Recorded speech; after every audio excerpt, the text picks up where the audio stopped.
सर्वे भवन्तु सुखिनः सर्वे सन्तु निरामयाः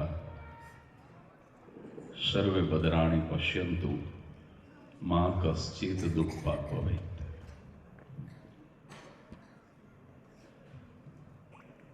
तळाजा शહેરના આંગણે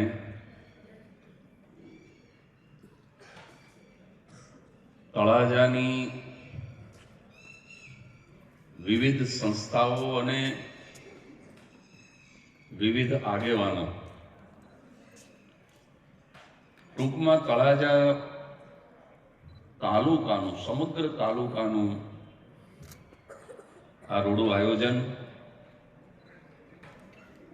અને એમાં ઉપસ્થિત ભાવનગર જિલ્લાના ઉપપ્રમુખ આદરણીય વિક્રમભાઈ, તળાજા તાલુકા પ્રમુખ આદરણીય રાણા સાહેબ, જે સંસ્થામાં આપણે બેઠા છીએ એ મોડેલ સ્કૂલના પ્રિન્સિપાલ અને મારા મિત્ર વિશાલભાઈ રાજ્યગુરુ, જે ડોક્ટરે આ વિચારની અંદર વિશાલભાઈને સહયોગ આપ્યો એવા ડોક્ટર ડોડિયા સાહેબ, હમણાં જેમણે સુંદર વાતો રજૂ કરી અને આ સભાને પલ્લવિત કરી એવા મારા મિત્ર લોક સાહિત્યકાર પોપટભાઈ માલધારી, બધાના નામ તો નથી આવડતા પણ ધારાસભ્ય શ્રીના પ્રતિનિધિ તરીકે પણ એમના પુત્ર પધારેલા છે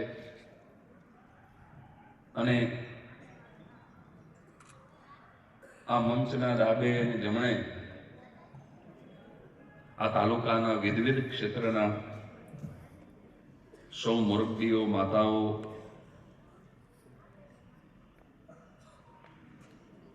શિક્ષક ભાઈ બહેનો અને સ્ટેજની સન્મુખ કશુંક પ્રાપ્ત કરવા માટે બેઠેલા વિદ્યાર્થી ભાઈઓ અને બહેનો,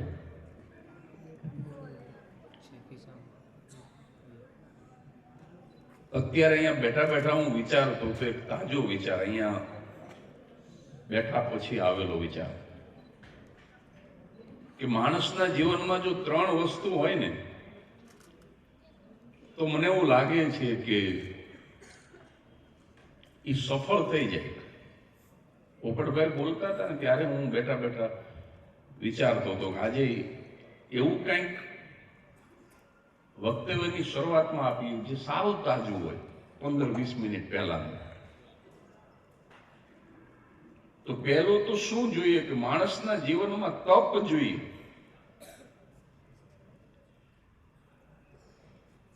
આ વિદ્યાર્થીઓ જે કરે છે પણ તપ છે.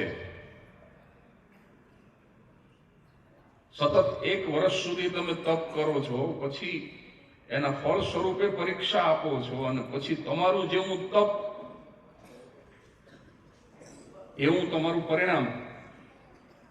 એટલે ઋષિઓ જ તપ કરે, સંતો જ તપ કરે એવું નથી, તમામ જીવ માત્ર તપ કરે. ચકલીને પણ ભૂખા રહેવું પડે તો એનું તપ છે. એટલે પહેલું તો જીવનમાં તપ જોઈએ.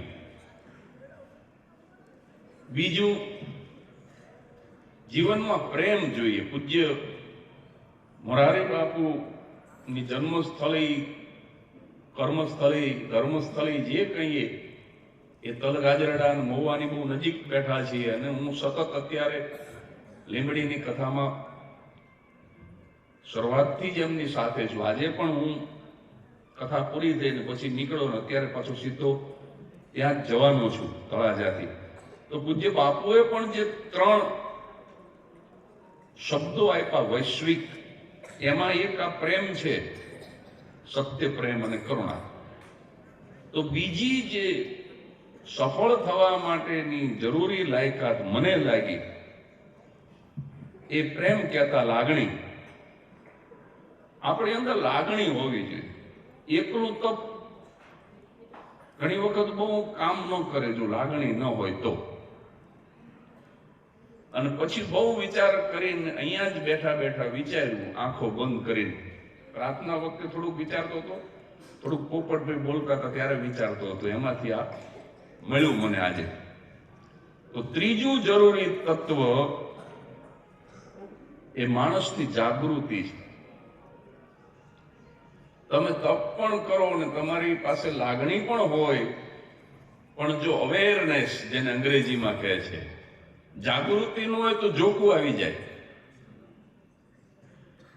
એટલે મને એવું લાગ્યું કે આ ત્રણ વસ્તુ બહુ જરૂરી છે માનવીના જીવનમાં સફળ થવા માટે. તપ હોવું જોઈએ, લાગણી હોવી જોઈએ અને જાગૃતિ હોવી જોઈએ. તમે તપનો ત લ્યો, લાગણીનો લા લ્યો ને જાગૃતિનો જા લ્યો તો તળાજા બને સાહેબ.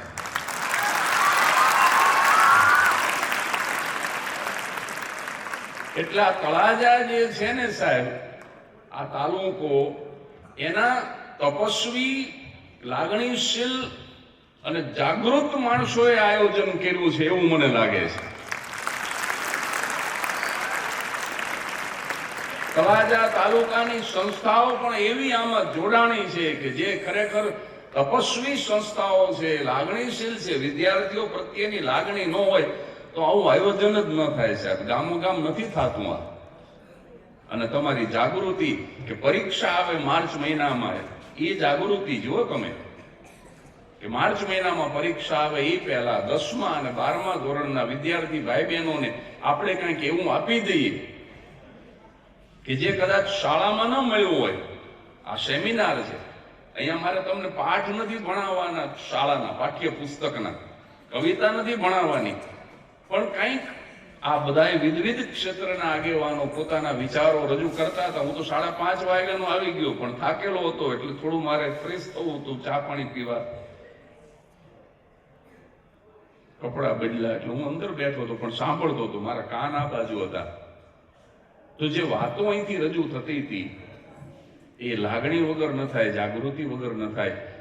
એટલે આ હમણાં 15-20 મિનિટ પહેલા આવેલો તાજો વિચાર વક્તવ્યની શરૂઆતમાં હું તમને વિનમ્રતાથી આપું કે આ એવી સંસ્થાઓ અને એવી વ્યક્તિઓ દ્વારા આજનું 9મી ફેબ્રુઆરી 2024નું આયોજન થયું છે, જે તમામ તપસ્વી પણ છે, લાગણીશીલ પણ છે અને જાગૃત પણ છે. અને આ મને એવું લાગે છે કે તળાજામાં આ ત્રણ તત્વ છે એટલે તળાજા કંઈક જુદું છે.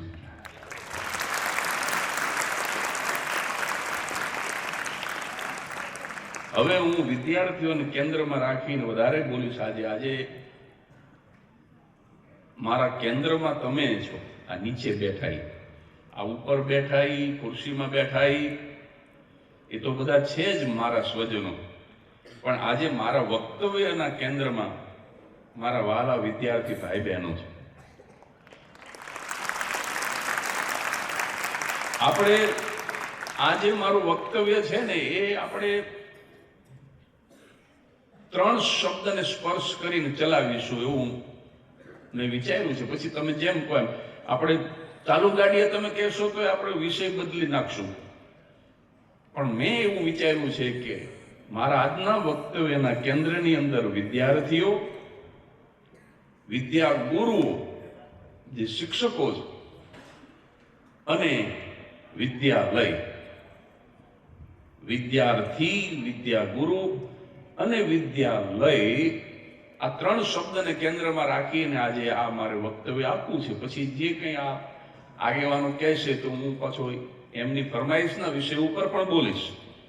પણ આ 3ને કેન્દ્રમાં રાખી અને વાત કરીશું. સૌ પ્રથમ યાદ કરું, પૂજ્ય મોરારી બાપુ યાદ આવ્યા છે અને ત્યાંથી જ આવ્યો છું એટલે એમની પાસેથી જ સાંભળેલી એક સાવ નાનકડી 2 મિનિટની વાત, ત્યાંથી આપણે આ વક્તવ્યને શરૂ કરીએ. અલિયાબાડા નામની એક સંસ્થા છે, વિદ્યાર્થી ભાઈ બહેનો, જામનગરની બાજુમાં. અને ત્યાં ડોલર રાય માંકડ નામના એક વિદ્યા ગુરુ, બહુ મોટા, આપણી સૌરાષ્ટ્ર યુનિવર્સિટી જે છે એના પ્રથમ વાઇસ ચાન્સલર એ એક વખત ક્લાસરૂમની અંદર વિદ્યાર્થીઓને ભણાવતા હતા. ડો કાકાથી ઓળખાય. ડોલર રાય માંકવાળે થોડુંક આમ લાંબુ પડે બોલવામાં, એટલે છોકરાઓ બધા ડો કાકા એમ કે. તો આ માંકડ સાહેબ એમના ક્લાસરૂમની અંદર ભણાવતા હતા, અને એમાં એક વિદ્યાર્થી ઊભો થયો અને એને કીધું કે સાહેબ મને પેટમાં દુખે છે, કે તો તું ઘરે જતો હોય, દવા લઈ લે, કાલે આવજે. છોકરો જતો રહ્યો. પછી બીજા એક વિદ્યાર્થીએ એની જ પાટલી ઉપર બેઠો હોય છે, એને જાણતો હોય છે, એણે માંકડ સાહેબને કીધું કે સાહેબ એણે તમને છેતરા, એને પેટમાં દુખતું નહોતું, રજા લઈને જવાનું કારણ કંઈક જુદું હતું, ચાડી ખાધી. સાહેબ એણે ફલાણાએ તમને છેતરા, આમ જ્યારે કીધું ત્યારે માંકડ સાહેબનો જવાબ શિક્ષણ વિશે જ્યારે બોલે ને ત્યારે અવશ્ય યાદ આવે કે શિક્ષક કેવો હોવો જોઈએ. માંકડ સાહેબની આંખો સહેજ ભીની થઈ અને એમણે એટલું જ કીધું કે એણે મને છેતરો છે, પણ મેં એને નથી છેતરો. એટલે મારી દ્રષ્ટિએ વિદ્યાગુરુ એવો હોવો જોઈએ કે જે પોતે છેતરાય પણ ક્યારેય કોઈને છેતરે નહીં. શાંતિ દુર્લભનું જે જાણીતું ભજન છે, ઘાવ સહી લઉં પણ ઘા કરું નહીં કોઈને. શિક્ષક જો આવો હોય તો આવા આયોજનો થઈ શકે.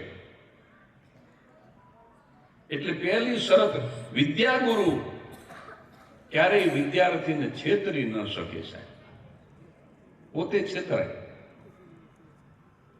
અને બીજું એક મહત્વનું બહુ આમ પ્રાથમિક સમજી લેવા જેવું તત્વ કોઈ હોય શિક્ષણ જગતનું, તો શિક્ષકોએ વિદ્યાર્થીની અંદર કાંઈ નાખવાનું જ નથી સાહેબ. આ એજ્યુકેશન, શિક્ષણનું અંગ્રેજી જે છે એજ્યુકેશન, એજ્યુકેશન શબ્દ એજ્યુકેટ ઉપરથી આવેલો છે. અંગ્રેજી જે જાણે છે બધાને ખબર છે, અને એનું ગુજરાતી એવું થાય કે બહાર લઈ આવવું. ખરેખર મૂળ પાયાની વાત એટલી જ છે કે શિક્ષકોએ વિદ્યાર્થીની અંદર કાંઈ નાખવાનું નથી, અંદર જે ઓલરેડી પડ્યું છે એને બહાર લઈ આવવાનું છે. આ એક પાયાની સમજી લેવા જેવી બાબત છે. આ જે કંઈ કોલાહલ સર્જાય છે શિક્ષણ જગતની અંદર, એ તો જ્યારે શિક્ષક કશું નાખવાનો પ્રયાસ કરે છે એમાંથી સર્જાય છે જ. એની અંદર ઓલરેડી છે સાહેબ. હું તમને હજી વધારે સરળ કરી દઉં આ મારા વિદ્યાર્થી ભાઈ બહેનો માટે, કે આ બોલપેન છે, આ સાવ સરળ અને મારો મૌલિક વિચાર. આ બોલપેન બનાવનારો જે ઉદ્યોગપતિ છે, આ સાવ સામાન્ય બોલપેન છે 5-10 રૂપિયાની.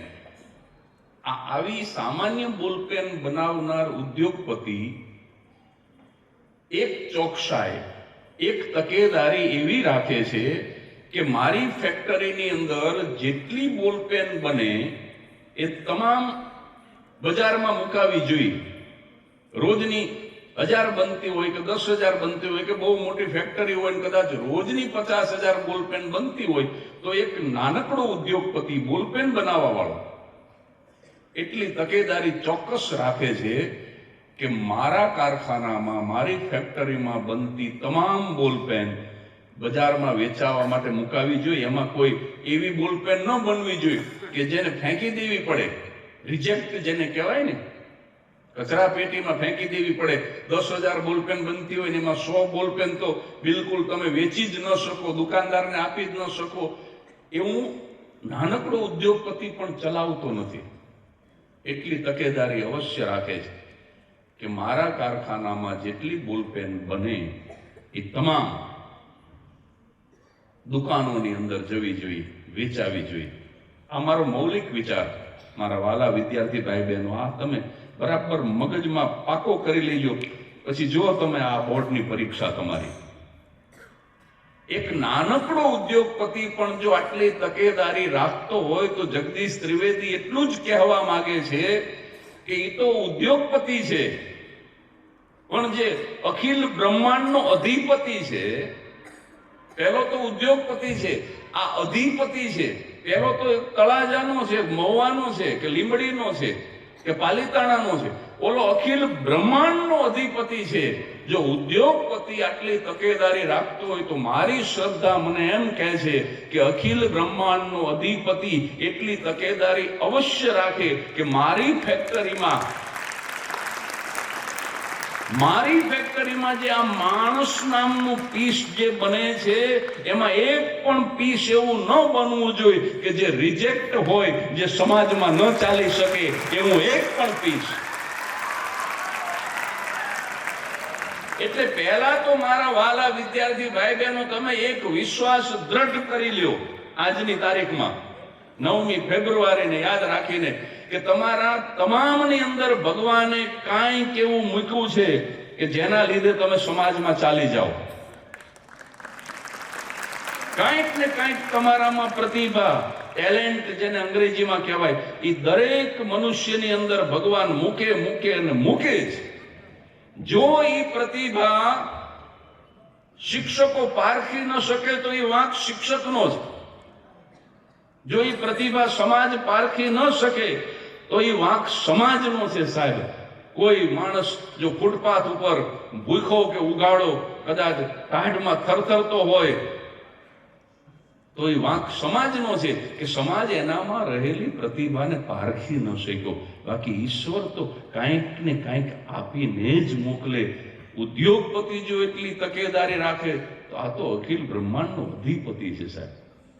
એટલે દરેક વિદ્યાર્થી ભાઈ બહેનો પહેલી વાત મગજમાં એ નક્કી કરી લેજો કે તમને કાંઈક તો ભગવાને આપ્યું જ છે કે જે બીજા કરતા જુદું છે, જેના કારણે તમે તમારું જીવન જીવી જાઓ, આખું જીવન. એવું કાંઈક તમને આપ્યું છે, પણ એ શું આપ્યું છે એ નક્કી કરવાનું કામ શિક્ષકોનું છે, તમારા વાલીઓનું છે, સમાજના આગેવાનોનું છે કે આ વિદ્યાર્થીની અંદર એવું તે શું છે. આ સારો પેન્ટર થઈ શકે એવું છે, આ સારો ચિત્રકાર નહીં થાય પણ આ સારો સંગીતકાર થઈ શકે એવું છે, આ પેન્ટર કે સંગીતકાર નહીં થાય પણ આ સારો લેખક થઈ શકે એવું છે, આ સારો ડોક્ટર થઈ શકે એવું છે, આ સારો વિદ્યાર્થી રમતવીર થઈ શકે એવું છે, આ સારો વકીલ થઈ શકે એવું છે. ઈ પારખવાનું કામ, ઈ જે પ્રયોગ થાય છે ને એ આ પ્રયોગશાળા છે. વિદ્યાલય જે છે ને એ વિદ્યાર્થીની પ્રતિભાને પારખવાની પ્રયોગશાળા છે. એનામાં શું પડ્યું છે